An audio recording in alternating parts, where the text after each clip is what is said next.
In this video, I'm going to show you how to take a large men's shirt and use it to create a pattern for a quilted jacket using this as my inspiration.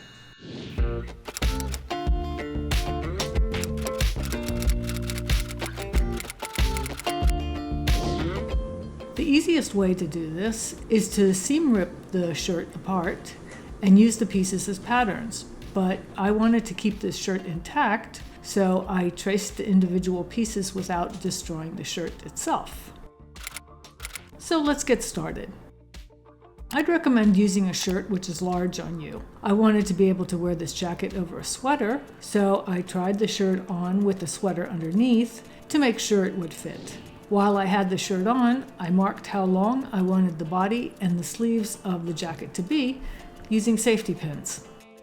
Then I flattened the shirt and pinned along the shoulder fold and side seams. You want the edge to be right where the seam meets the fabric. Then tuck the sleeve inside the body to expose the front armhole seam and pin it into place as well. Place the shirt on a large piece of paper and line up the edge of the placket with the edge of the paper.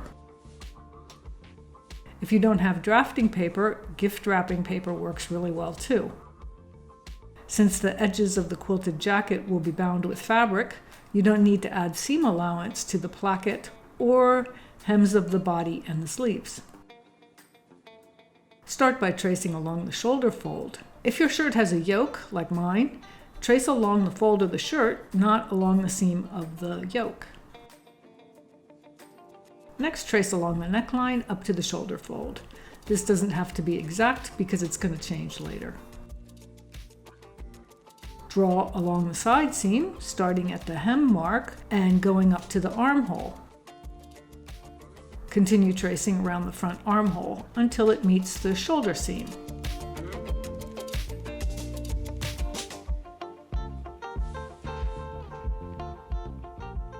Refine the outline of the pattern so that the edges are nice and smooth and the hem is perpendicular to the placket.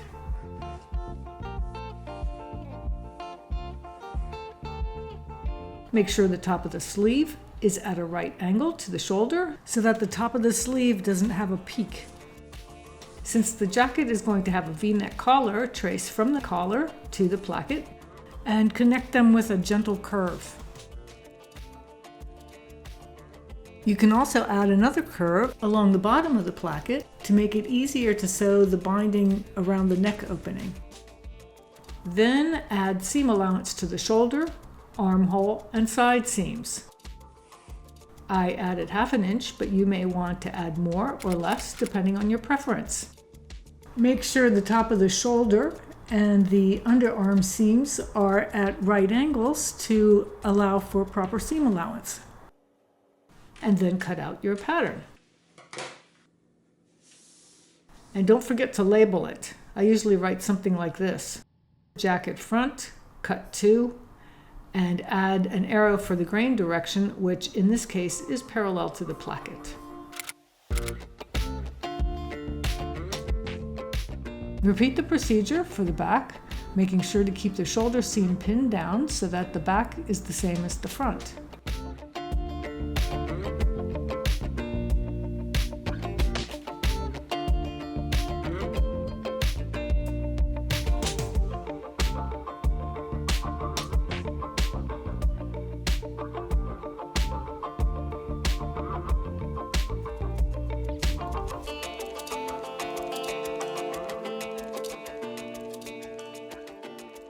Label the pattern piece jacket back, cut on fold, and also mark the center back fold.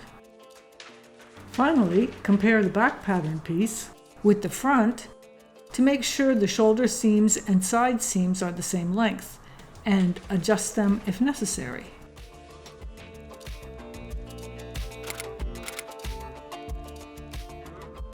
The sleeves are the most challenging part because the front and the back of the sleeve are different. Start by folding the sleeve in half. Mark a center line for the sleeve on the paper making sure to leave extra room for seam allowance. Pin along the sleeve seam to keep it nice and flat, then do the same on the folded side. Place the fold of the sleeve along the center line on the paper, then trace around the seam to the seam length mark, which was the top of the cuff for me. I kept the line straight to compensate for the pleat in the shirt. The top of the sleeve is the most difficult seam to trace, and I did it by placing my finger on the top of the seam, then marking that point on the paper below.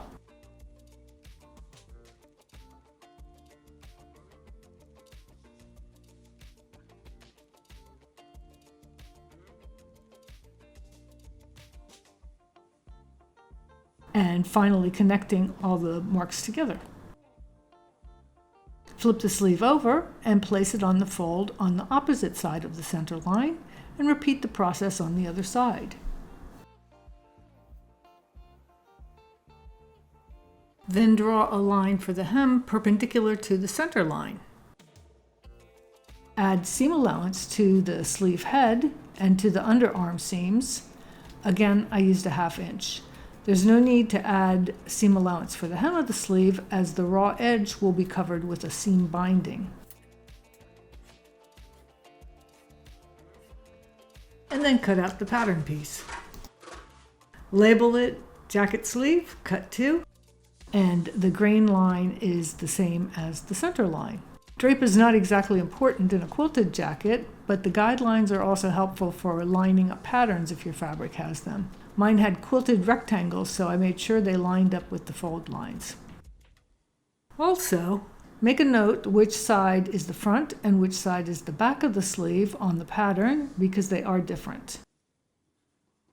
To make sure the sleeves fit the body correctly, measure the front half of the armhole seam and the front half of the sleeve seam, and make sure they're the same, or that the sleeve is a tiny bit bigger. Then repeat with the back half of the sleeve and armhole. Make a notch at the sleeve center to mark the fabric, so you can line it up with the shoulder seam when assembling the jacket. Also make 1 notch at the front of the sleeve and 2 notches at the back, so when you cut the fabric you can mark the notches to avoid attaching the sleeves the wrong way. Because I planned on using snaps on my jacket, I wanted to reinforce the fabric in the front, so I made an additional pattern piece for the placket. This should be cut from a separate non-quilted fabric and sewed on the inside or outside of the jacket to give it some stiffness. To make the pattern, I traced around the front section of the jacket, then added 2 inches and made a straight line parallel to the edge. The seams and hems of quilted jackets are usually bound with strips of unquilted fabric or bias tape, and you won't need to use a pattern, but for reference, I used a binding 1 1/4 inches wide for the seams and a 1 1/2 inch wide binding for the hems. You can cut them on the grain or on the diagonal, but cutting on the diagonal will give the bindings more stretch. To determine the length, you can measure your pattern pieces or your finished jacket, as it's usually the last step. And that's it. Now you're ready to cut and sew your jacket. For reference, this is how mine turned out. If you're interested in how I made this jacket using a thrifted comforter and sheet, check out the step-by-step tutorial in the video link below. This has become my coziest and most favorite jacket, so I hope it inspires you to try your own refashioning project. Thanks for watching, and happy upcycling!